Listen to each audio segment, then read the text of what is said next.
हाँ जी, सभी बच्चों को नमस्कार। सभी छात्राओं को, छात्र छात्राओं जो भी हैं, सभी को नमस्कार है भाई।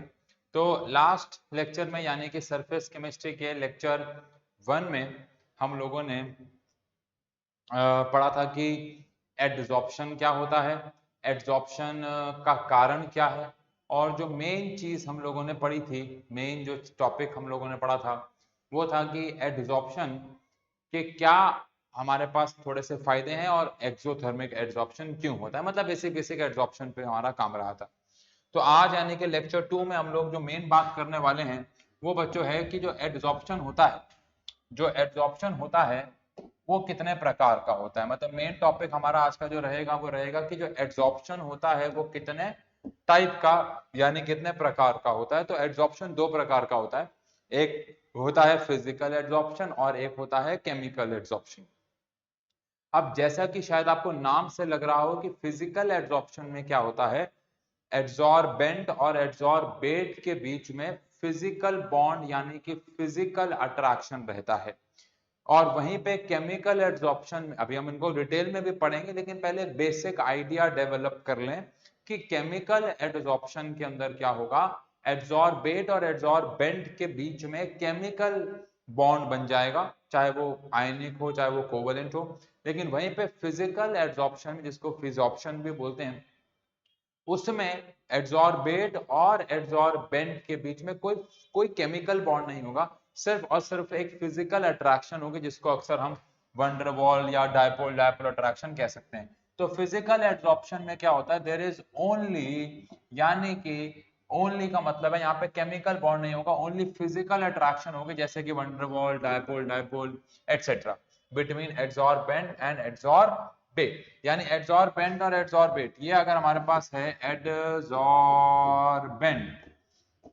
और उसके ऊपर आके मान लो बैठने वाला है कौन, एड्सॉर्बेट।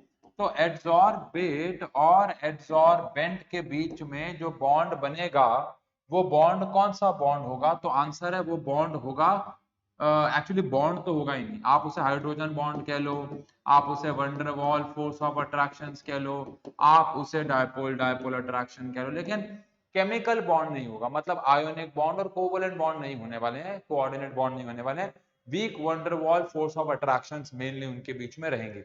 लेकिन वहीं पे अगर हम लोग बात करें केमिकल एड्सॉर्प्शन की, तो adsorption in which there is chemical bond, मतलब उनके बीच में केमिकल बॉन्ड बनेगा। अब वो चाहे कोवेलेंट बॉन्ड हो, अब वो चाहे आयोनिक बॉन्ड हो, अब वो चाहे कोऑर्डिनेट बॉन्ड हो। आपको शायद पता हो तीन प्रकार के बॉन्ड हमारे पास रहते हैं, अब वो चाहे कोवेलेंट हो, अब वो चाहे कोऑर्डिनेट हो, अब वो चाहे आयोनिक हो, उससे हमें कोई फर्क नहीं पड़ता है। लेकिन अगर एड्सॉर्बेट और एड्सॉर्बेंट के बीच में कोई बॉन्ड बन गया, कोई केमिकल बॉन्ड बन गया, तो ऐसे एड्सॉर्प्शन को हम लोग कहते हैं केमिकल एड्सॉर्प्शन। ठीक है जी, केमिकल एड्सॉर्प्शन को केमोजॉर्प्शन या केमजॉर्प्शन ऐसे भी नाम से बुलाया जाता है। चलिए, अब फिजिकल एड्सॉर्प्शन और केमिकल एड्सॉर्प्शन का बेसिक मतलब हम लोग सीख गए। अब हमें ये सीखना है कि फिजिकल एड्सॉर्प्शन में क्या करेक्टर्स होते हैं और ऐसे केमिकल एड्सॉर्प्शन में क्या करेक्टर्स होते हैं। तो फिजिकल एड्सॉर्प्शन में हमारे पास पहला करेक्टर आ रहा है लैक ऑफ स्पेसिफिसिटी। पहले फिजिकल एड्सॉर्प्शन के करेक्टर्स पढ़ लेंगे फिर केमिकल के। तो फिजिकल एड्सॉर्प्शन में पहला करेक्टर आ रहा है कि फिजिकल एड्सॉर्प्शन बहुत ही लेस स्पेसिफिक है। बहुत ही लेस स्पेसिफिक का मतलब क्या है कि ये बहुत कॉमनली फॉर्म हो जाता है। यानी कि कोई भी एक एड्सॉर्बेंट समझ लेते हैं, फॉर एग्जांपल चारकोल।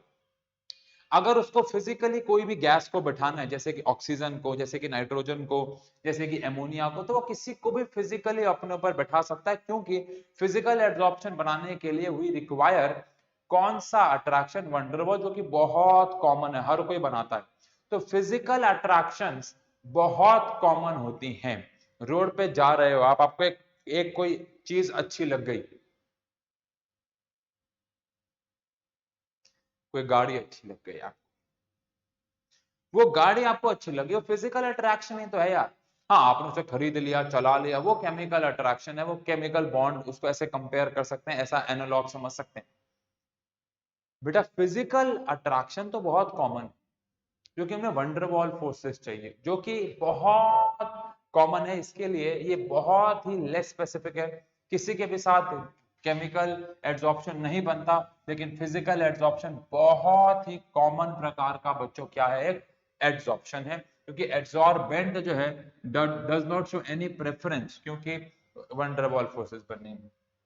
सेकंड आता है नेचर ऑफ एडजॉर्बेट। अब एडजॉर्बेट के नेचर पे अगर बात करें, एडजॉर्बेट कौन होता है, जिसको बैठना होता है। अब मैं क्वेश्चन पूछता हूं, यहाँ पे हमारे पास मान लेते हैं चारकोल पाउडर बिछा हुआ है, इस चारकोल पाउडर के ऊपर दो गैसेस आके बैठ सकती हैं। मान लो एक ऑप्शन है ऑक्सीजन और एक ऑप्शन है कार्बन डाइऑक्साइड, दो गैसेस इसके ऊपर आके बैठ सकती हैं, एक गैस है ऑक्सीजन और एक गैस कौन सी है, कार्बन डाइऑक्साइड। अब कौन सी वाली गैस इसके ऊपर आके ज्यादा बैठेगी, तो आंसर है जिसके लिए वंडरवॉल फोर्सेस ज्यादा होंगे, बिकॉज फिजिकल एड्सॉर्प्शन में वंडरवॉल फोर्सेस का सारा खेल है। तो जिसके लिए वंडरवॉल फोर्सेस ज्यादा होंगी ऑटोमेटिकली उनके लिए फिजिकल एड्सॉर्प्शन ज्यादा हो जाएगा। अब यहाँ पे थोड़ा हमें चलना होगा 11th क्लास में कि फिजिकल एड्सॉर्प्शन ज्यादा अगर करना है तो वंडरवॉल फोर्सेस ज्यादा चाहिए। तो 11th क्लास में हमने पढ़ा था कि जो वंडरवॉल फोर्सेस हैं वो ज्यादा कब होती हैं, जब गैस का साइज और मास ज्यादा होता है। अब अगर एक गैस का साइज और मास ज्यादा है तो हमें पता है कि उसके लिए वंडरवॉल फोर्सेस ज्यादा होंगी, और अगर वंडरवॉल फोर्सेस ज्यादा होंगे तो उसके लिए क्रिटिकल टेम्परेचर ज्यादा होगा। क्रिटिकल टेम्परेचर का ठीक है उतना रोल नहीं है, पर हाँ जिसके लिए क्रिटिकल टेम्परेचर ज्यादा होता है उसके लिए वंडरवॉल फोर्सेस भी ज्यादा होती है, और उनके लिए साइज और मास ज्यादा होता है तभी उनकी वंडरवॉल फोर्सेस ज्यादा होती हैं। अब CO2 और O2 में किसका साइज और मास ज्यादा है, तो आंसर है CO2 का। CO2 का साइज और मास बड़ा है, ज्यादा है एज कंपेयर टू ऑक्सीजन, आप सब जानते हैं। अरे ऑब्वियसली बात है, CO2 बड़ा है साइज में ऑक्सीजन के मुकाबले, तो इसीलिए CO2 के लिए वंडरवॉल फोर्सेस ज्यादा होंगी एज कंपेयर टू ऑक्सीजन, और इसी कारण CO2 ज्यादा आसानी से एड्सॉर्ब हो पाएगी चारकोल के ऊपर एज कंपेयर टू ऑक्सीजन। तो वंडरवॉल फोर्सेस बढ़ते जब साइज और मास बढ़ता है, इसीलिए नेचर ऑफ एड्सॉर्बेट में हमने लिखा कि अगर एक एड्सॉर्बेट के लिए साइज और मास ज्यादा है as compared to another adsorbate, तो वो वाला एड्सॉर्बेट जिसका साइज और मास ज्यादा है वो ज्यादा बेहतर तरीके से एड्सॉर्प्शन शो करेगा। इसके बाद रिवर्सिबल, यार देखो फिजिकल एड्सॉर्प्शन है तो फिजिकल बॉन्ड बन रहा होगा उनके बीच में यानी वंडरवॉल, जिसकी वजह से वो रिवर्सिबल है। क्योंकि अगर वंडरवॉल फोर्स की बात करें तो वो बहुत वीक होती है, इनका बनना जितना आसान है उतना ही आसान इनका टूटना भी है और फिर दोबारा बनना भी है। टाइल के ऊपर मिट्टी आके बैठ गई, फिजिकल एड्सॉर्प्शन है, हाथ मारा हट गई, डिसऑर्प्शन हो गया, फिर दोबारा आके बैठ जाएगी, तो ये रिवर्सिबल नेचर के है। चारकोल के ऊपर ऑक्सीजन गैस आके बैठ गई फिजिकली, थोड़ा सा आपने हीट किया भाग गई, फिर आपने ठंडा किया वापस आगे बैठ गई, तो फिजिकल एड्सॉर्प्शन रिवर्सिबल होता है। रिवर्सिबल मतलब बहुत इजीली डिसऑर्प्शन भी हो सकता है और बहुत इजीली एडसॉर्प्शन भी हमें देखने को मिल जाता है। इसके बाद बात करें तो rate of adsorption directly proportional है एडसॉर्बेंट के। अगेन ये चाहे फिजिकल एडसॉर्प्शन हो चाहे केमिकल, हमें दोनों में कॉमन मिलेगा। जितना ज्यादा सरफेस एरिया होगा, ये हम लास्ट लेक्चर में बात कर चुके हैं, जितना ज्यादा सरफेस एरिया होगा रेट ऑफ एडसॉर्प्शन उतना ज्यादा होगा, सरफेस पार्टिकल ज्यादा आएंगे।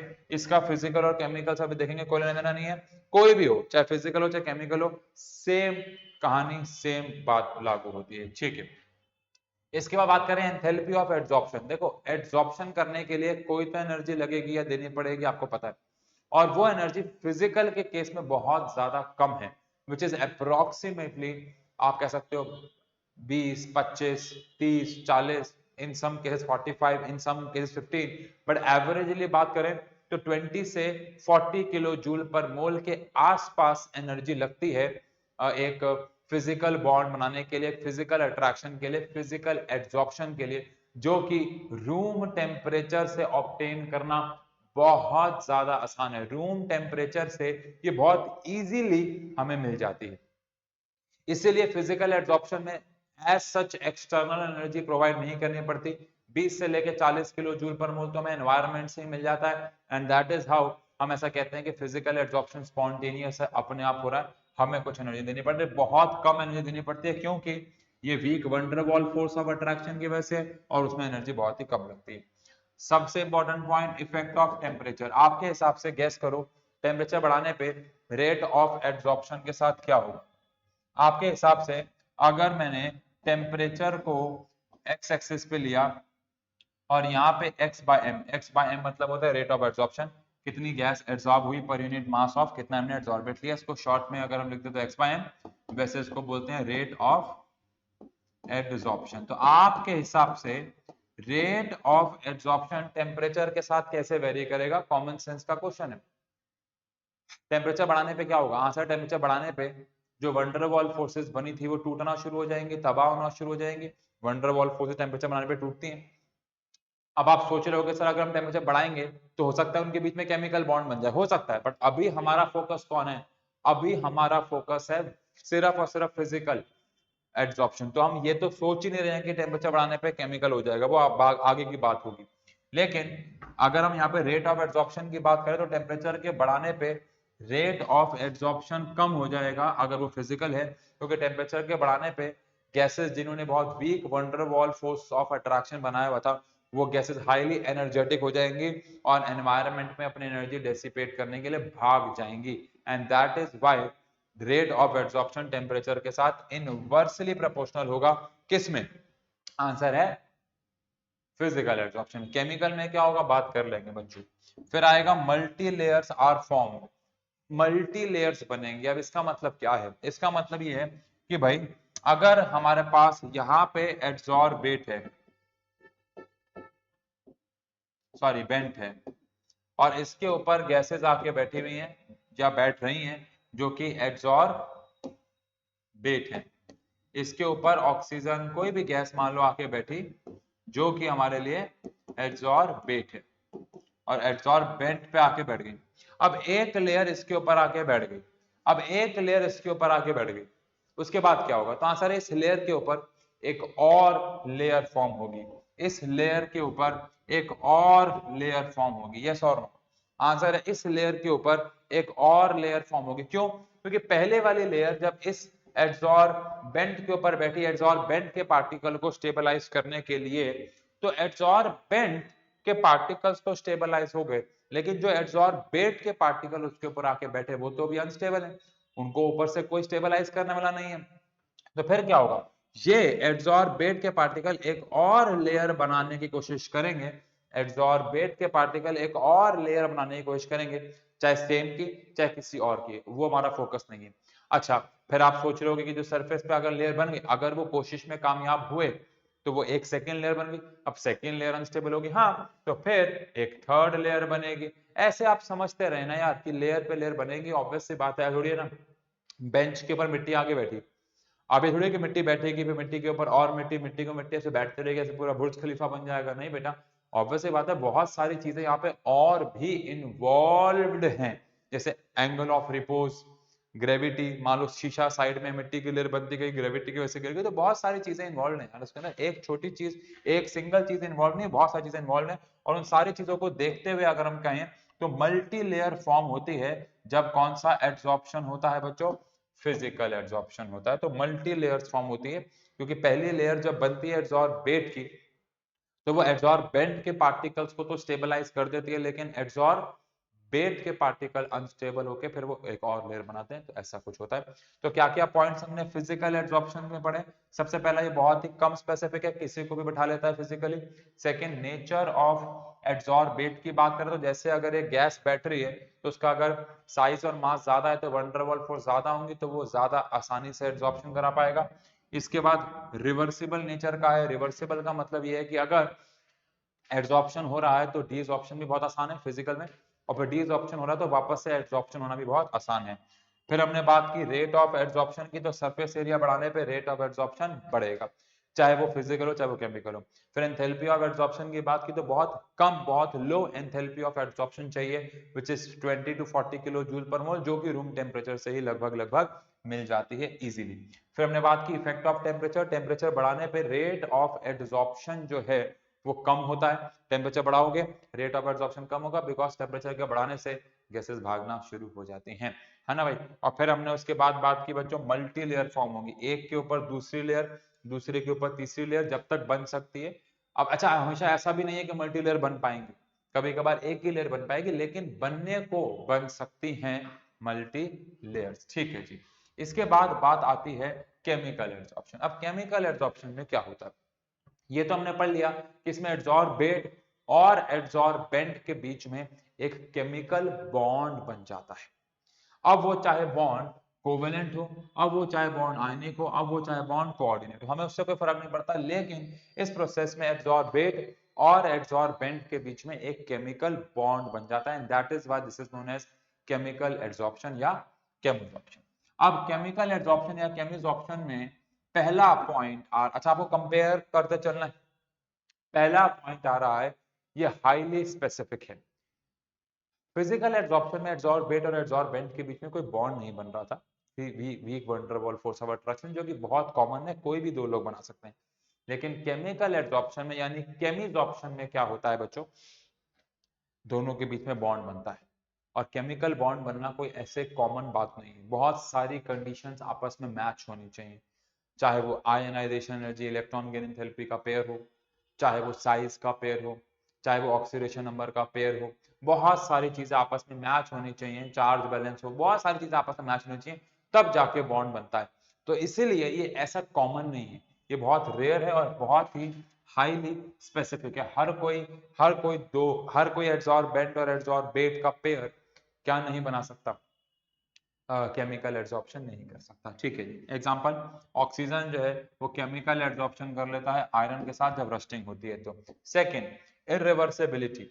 अब कई बच्चे इरिवर्सिबिलिटी को पढ़ के ऐसा सोचते हैं कि हमने ये लिखा हुआ है या किताबों में ये लिखा हुआ है कि केमिकल एड्सॉर्प्शन इरिवर्सिबल है। ऐसा बिल्कुल भी नहीं कह रहे हैं हम ऐसा बिल्कुल नहीं कह रहे हैं कि केमिकल एड्सॉर्प्शन इरिवर्सिबल है।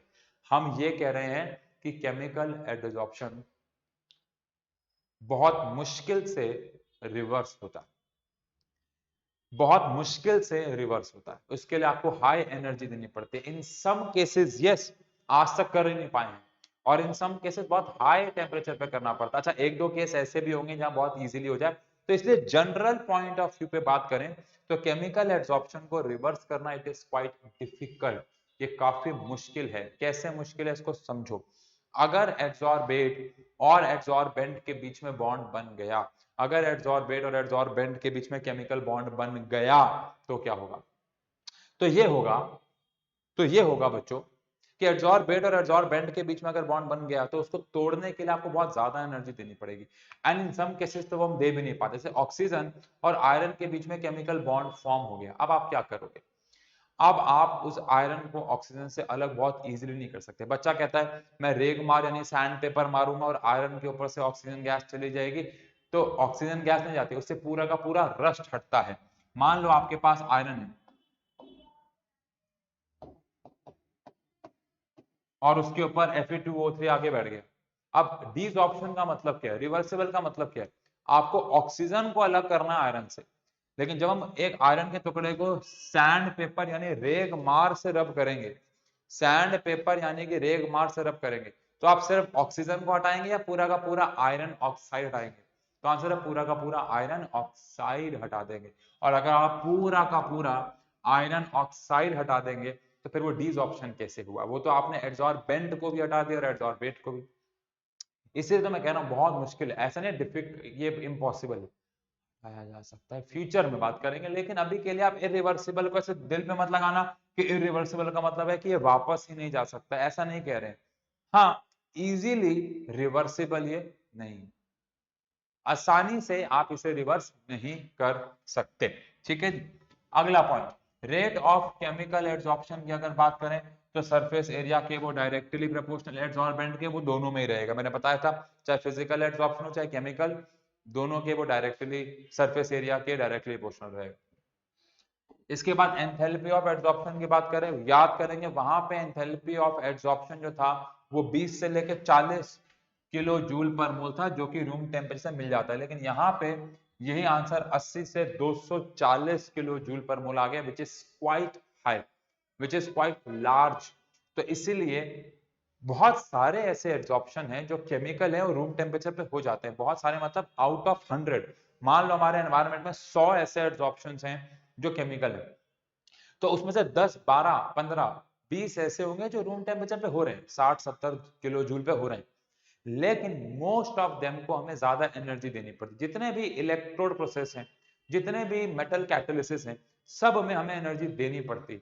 यानी केमिकल एब्जॉर्प्शन एक हाई एंथैल्पी पे होती है, and for that we have to provide external energy, क्योंकि इसकी एंथैल्पी काफी ज्यादा है, जो कि 80 से 240 किलो जूल पर मोल तक पहुंचती है, कभी कभार इससे भी ज्यादा।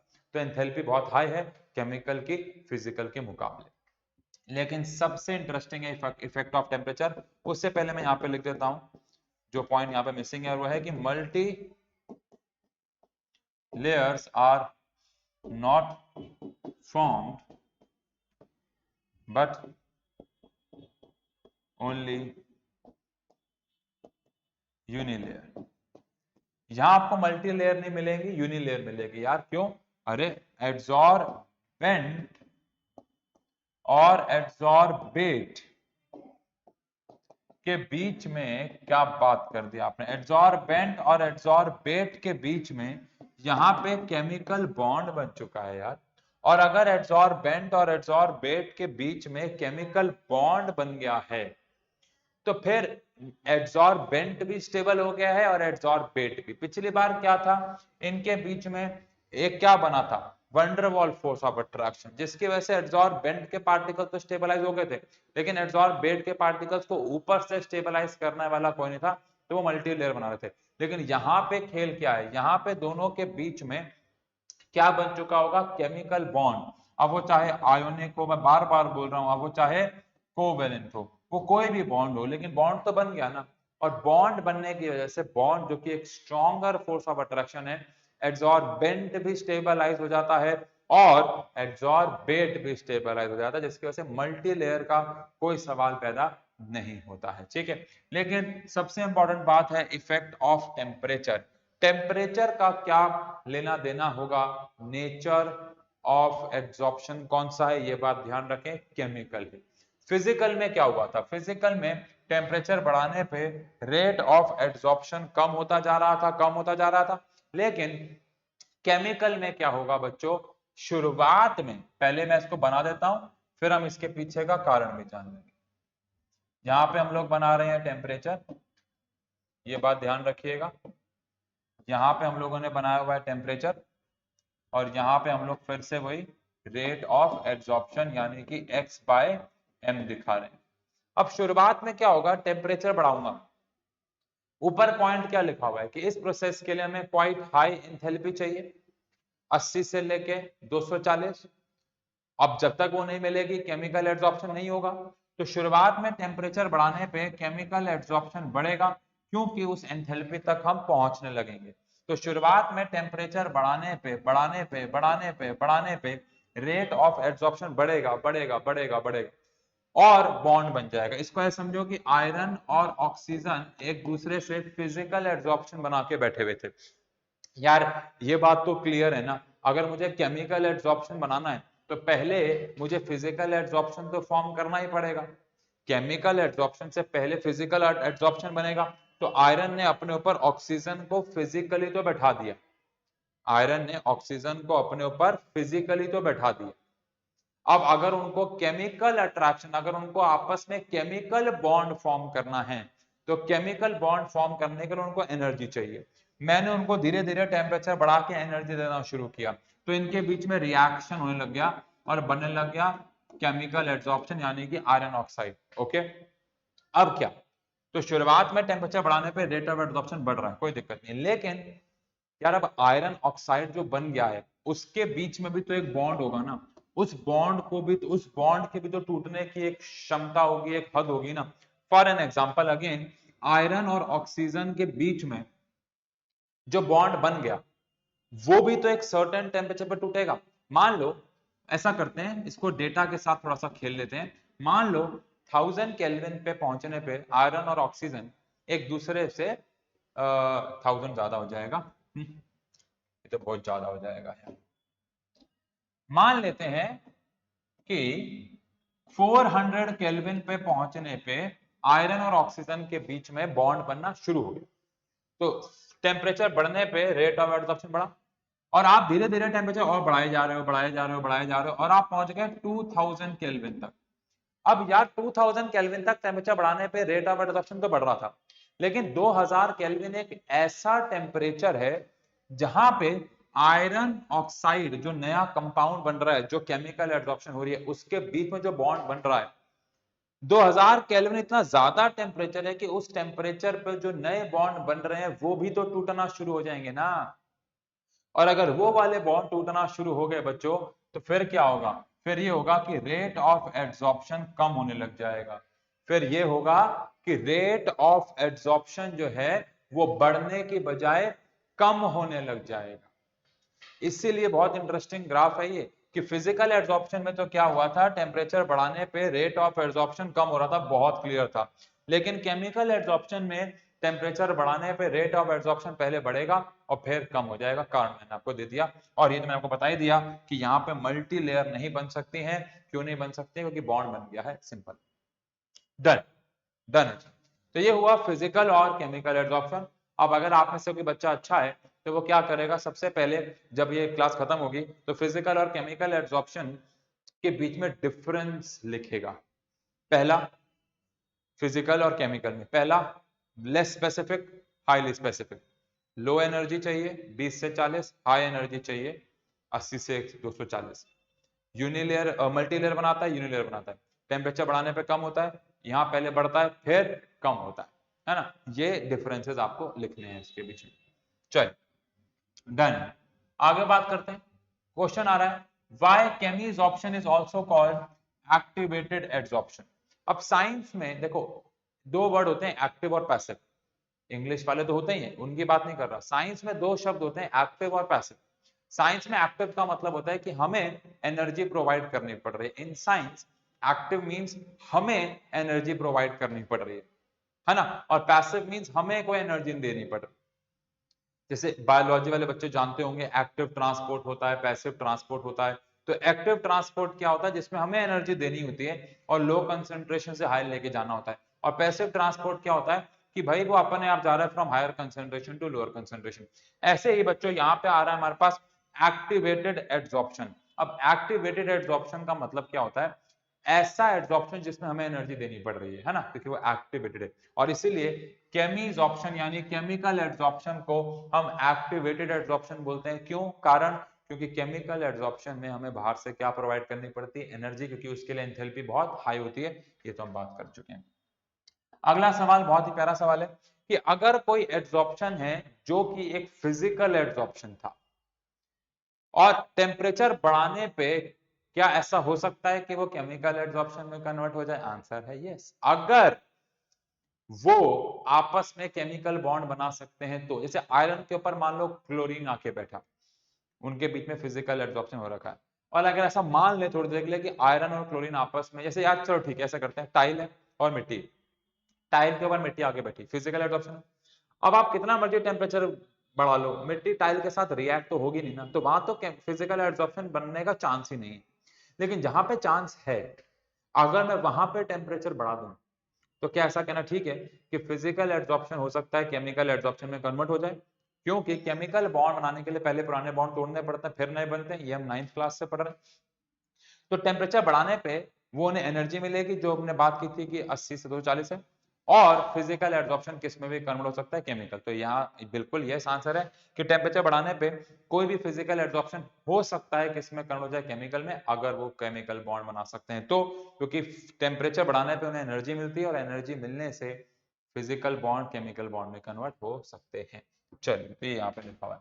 अच्छा, अब चैप्टर को आगे बढ़ाने से पहले मैं आपको एक बात बता दूं कि अब हम अगर जहां पे भी वर्ड यूज करेंगे, एडसॉर्प्शन, एडसॉर्प्शन, एडसॉर्प्शन, आपको पता होना चाहिए कि वो फिजिकल है। मतलब अब हम इस चैप्टर में आगे केमिकल एडसॉर्प्शन नहीं पढ़ने वाले।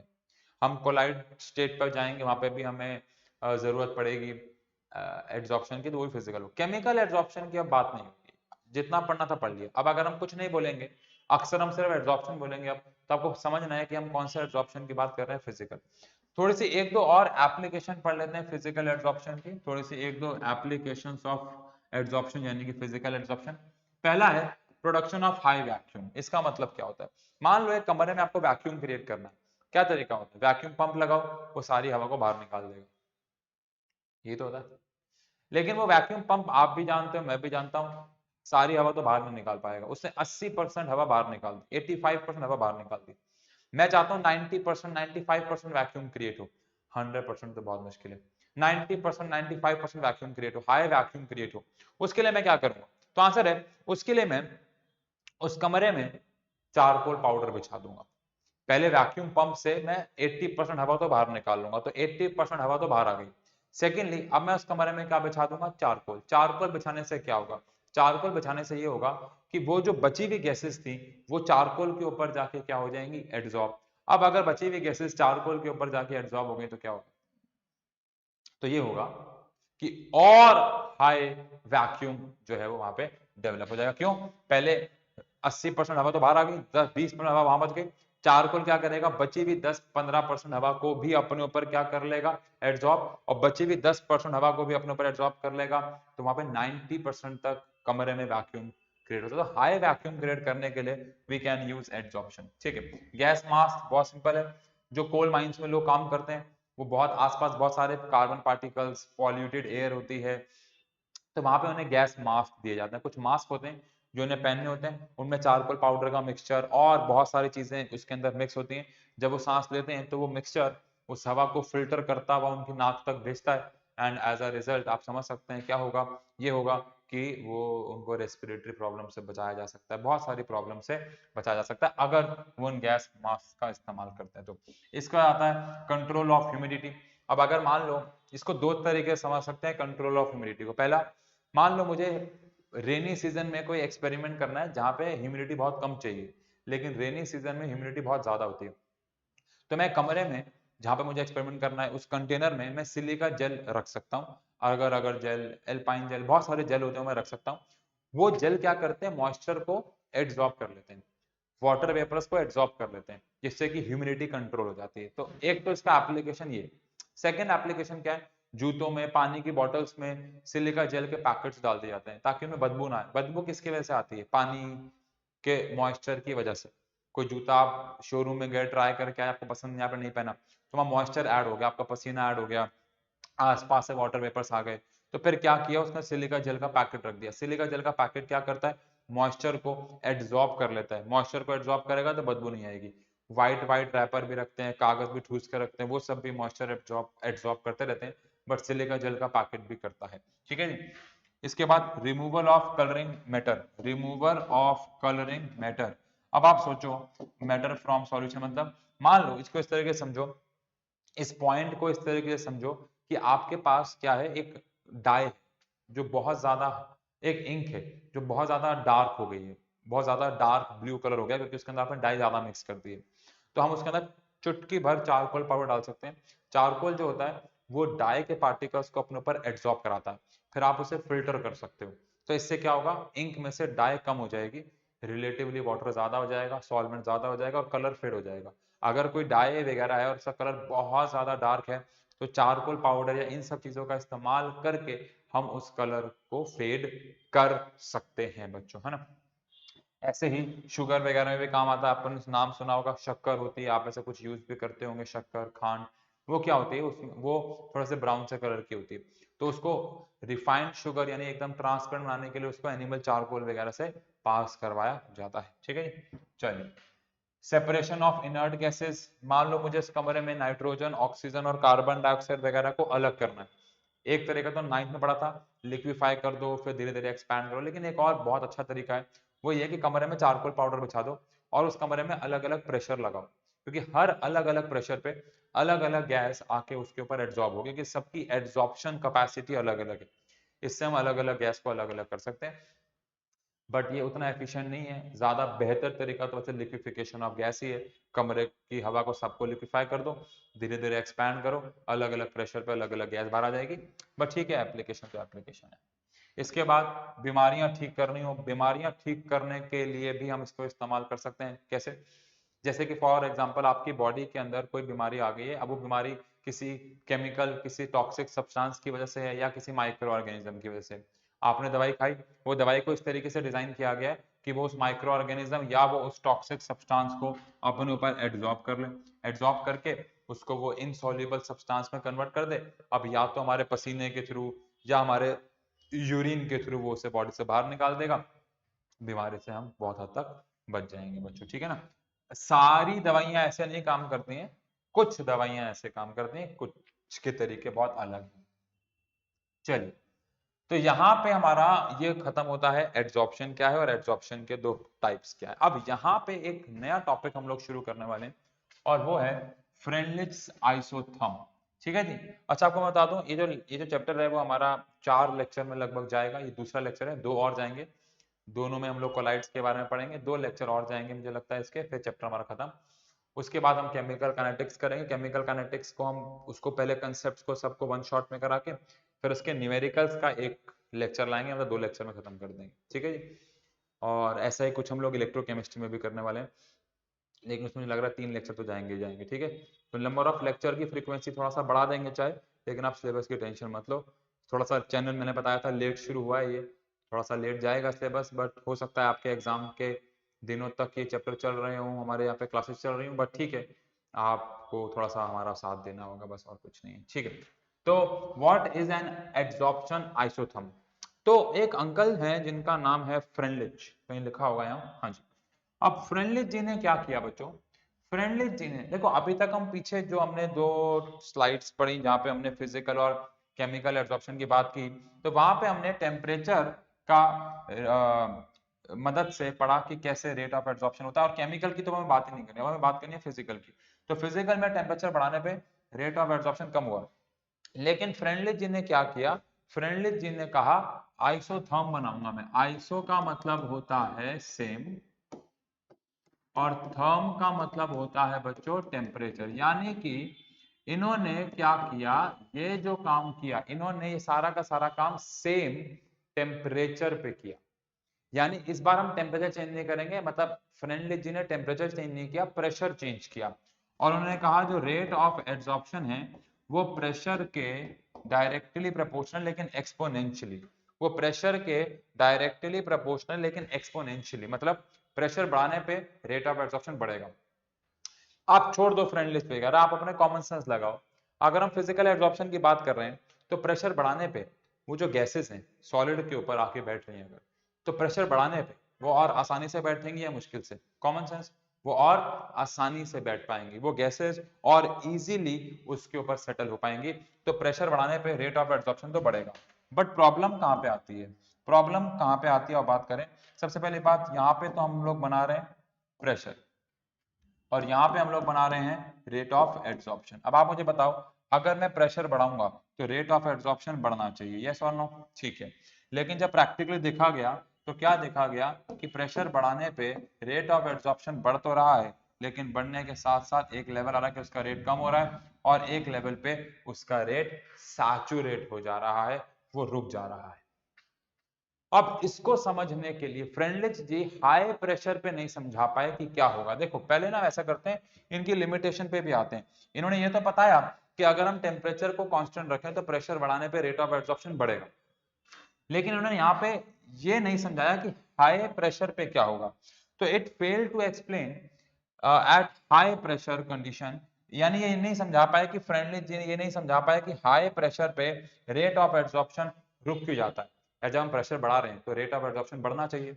लेकिन जब हम एक्चुअली प्रेशर बढ़ा रहे थे और शुरू में रेट ऑफ एब्जॉर्प्शन बढ़ रहा था, लेकिन एक ऐसा लेवल आ रहा था कि प्रेशर बढ़ा रहे हैं बढ़ा रहे हैं बढ़ा रहे हैं तो रेट ऑफ एब्जॉर्प्शन नहीं बढ़ रहा है, और एक लेवल पे आने के बाद वो तो रुक ही गया है। ऐसा क्यों हो रहा है ये नहीं समझा पाए, और इसी बात को समझाने के लिए हमारे पास एक थ्योरी आई, उसको बोलते हैं थियोरी ऑफ वेकेंट स्पेसेस। यानी फ्रेंडलिच जी की बात को समझाने के लिए एक थ्योरी हम पढ़ रहे हैं और इस थ्योरी का नाम है थियोरी ऑफ वेकेंट स्पेसेस। जो क्या कहती है, बहुत सिंपल थ्योरी है, 3 पॉइंट्स इस थ्योरी के हैं। पहला पॉइंट कहता है शुरुआत में प्रेशर बढ़ाने पे रेट ऑफ एड्सॉर्प्शन बहुत ज्यादा फास्ट होता है। क्यों फास्ट होता है, क्योंकि जब शुरुआत में हम लोग टेम्परेचर बढ़ा रहे होते हैं तो बहुत सारी वैकेंट स्पेसेस खाली होती हैं। आप ऐसे समझो जैसे एक क्लासरूम है जहां पे मैं एक क्लास अभी रिकॉर्ड कर रहा हूं, यहाँ 50 बच्चे बैठ सकते हैं, ठीक है ना। अब 50 बच्चे बैठ सकते हैं, लेकिन मान लो बाहर बच्चे खड़े हुए हैं 60। शुरुआत में जब मैं धक्का मारूंगा प्रेशर बढ़ाऊंगा तो क्या होगा, ये सीटें बहुत जल्दी जल्दी भरेंगी क्योंकि वेकेंट है सारी जगह। तो शुरुआत में टेम्परेचर बढ़ाने पे रेट ऑफ एब्जॉर्प्शन बहुत जल्दी बढ़ता है, रेट ऑफ एब्जॉर्प्शन बहुत जल्दी बढ़ता है। लेकिन मान लो 25 बच्चे बैठ गए अब बाहर 35 बच्चे खड़े हैं, 25 बच्चे बैठ चुके हैं, 25 सीटें खाली हैं। अब अगर मैं प्रेशर बढ़ाऊंगा तो रेट ऑफ एब्जॉर्प्शन अब उतने रेट पे नहीं बढ़ पाएगा जितने रेट पे पहले बढ़ रहा था, थोड़ा सा रेट कम हो जाएगा, क्योंकि धीरे धीरे वेकेंट स्पेसेस भरती जा रही हैं, और वेकेंट स्पेसेस भरती जा रही हैं तो रेट ऑफ एब्जॉर्प्शन भी कम होता चला जाएगा। लेकिन एक ऐसा लेवल आएगा जब मैंने प्रेशर बढ़ाया 50 की 50 सीटें भर गई, अब कितनी सीटें यहाँ पे खाली हैं? आंसर है एक भी सीट यहाँ पे अब खाली नहीं है। और अगर एक भी सीट यहाँ पे खाली नहीं है तो जो बाहर 10 बच्चे खड़े हैं, मैं दुनिया जहान का प्रेशर लगा लूं, मैं जितना मर्जी प्रेशर लगा लूं, वो बच्चे अंदर नहीं बैठ पाएंगे। और अगर ऐसा है तो रेट ऑफ एब्जॉर्प्शन रुक जाएगा, यानी कि लास्ट पॉइंट में लिखा हुआ है कि एक सर्टेन प्रेशर के बाद एब्जॉर्प्शन रुक जाएगा, क्योंकि और कोई वेकेंट स्पेस बचेगी नहीं कि वो एब्जॉर्प्शन करा सके। लेकिन ये हाई प्रेशर पे एब्जॉर्प्शन रुकता क्यों है, ये फ्रेंडली जी नहीं समझा पाए। इन्होंने समझाया कि शुरुआत में रेट ऑफ एब्जॉर्प्शन बहुत फास्ट होता है, लेकिन धीरे धीरे रुकता है और फिर रुक ही जाता है, क्योंकि वेकेंट स्पेसेस यानी जो खाली जगहें हैं एब्जॉर्बेंट के ऊपर वो खत्म हो जाती हैं, ठीक है ना। और यहीं से अगर बच्चों हम लोग 3 टेम्परेचर्स पे ग्राफ बनाए T1, T2 और T3, तो बताओ टेम्परेचर तो हमने कांस्टेंट रखा है जब पहले वाला केस बनाया, फिर दूसरे, इनमें से कौन सा टेम्परेचर आपके हिसाब से सबसे ज्यादा होगा, T1, T2 या T3? तो आंसर है T3, क्योंकि ये तो हम पढ़ चुके हैं कि टेम्परेचर बढ़ाने पे रेट ऑफ एब्जॉर्प्शन कम होता है फिजिकल में, और यहाँ पे सबसे कम रेट ऑफ एब्जॉर्प्शन T3 में है, तो T3 सबसे ज्यादा वाला टेम्परेचर हो गया, वो तो है। लेकिन फ्रेंडली जी ने यही काम एक्चुअली किया था आइसोथर्म पे, यानी कि सेम टेम्परेचर पे, लेकिन वो हाई प्रेशर पे क्या होगा वो नहीं समझा पाए और वो उनकी लिमिटेशन बन गई। तो फिर थ्योरी ऑफ वेकेंट स्पेसेस ने समझाया कि बहुत हाई प्रेशर पे रेट ऑफ एब्जॉर्प्शन रुक जाता है, क्योंकि सारी वेकेंट स्पेसेस भर जाती हैं, ठीक है बच्चों। तो अगले लेक्चर में हम मिलेंगे कोलाइड, जिसके 2 लेक्चर जाएंगे, और फिर हमारा कोलाइडल स्टेट जो है चैप्टर हमारा समाप्त हो जाएगा, ठीक है बच्चों। तो मिलते हैं अगले लेक्चर में।